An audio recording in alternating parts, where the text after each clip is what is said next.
ಇಂದಿನ ಕಾರ್ಯಕ್ರಮದ ಕೇಂದ್ರ ಬಿಂದುಗಳು ಈ ಭಾರತೀಯ ಜನತಾ ಪಕ್ಷವನ್ನ ಸೇರ್ಪಡೆಗೊಂಡಿರುವಂತ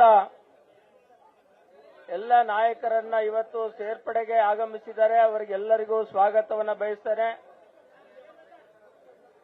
ಮಂಡ್ಯದ ಸ್ವಾಭಿಮಾನಿ ಸಂಸದೆಯಾಗಿ ಕೆಚ್ಚೆದೆಯ ಸಂಸದರಾಗಿ ಕಾರ್ಯವನ್ನ ನಿರ್ವಹಿಸಿರುವಂತ ಮಂಡ್ಯದ ಗಂಡು ಅಂಬರೀಶ್ ಅವರ ಇಂದಿನ ಕಾರ್ಯಕ್ರಮದ ಕೇಂದ್ರ ಬಿಂದುಗಳು ಈ ಭಾರತೀಯ ಜನತಾ ಪಕ್ಷವನ್ನ ಸೇರ್ಪಡೆಗೊಂಡಿರುವಂತ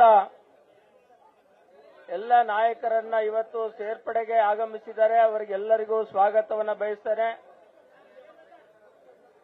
ಮಂಡ್ಯದ ಸ್ವಾಭಿಮಾನಿ ಸಂಸದೆಯಾಗಿ ಕೆಚ್ಚೆದೆಯ ಸಂಸದರಾಗಿ ಕಾರ್ಯವನ್ನ ನಿರ್ವಹಿಸಿರುವಂತ ಮಂಡ್ಯದ ಗಂಡು ಅಂಬರೀಶ್ ಅವರ ನ್ಯೂಸ್ ಫಸ್ಟ್ ನಿರ್ಭೀತಿಯಿಂದ ನಿಮ್ಮ ಪರವಾಗಿ.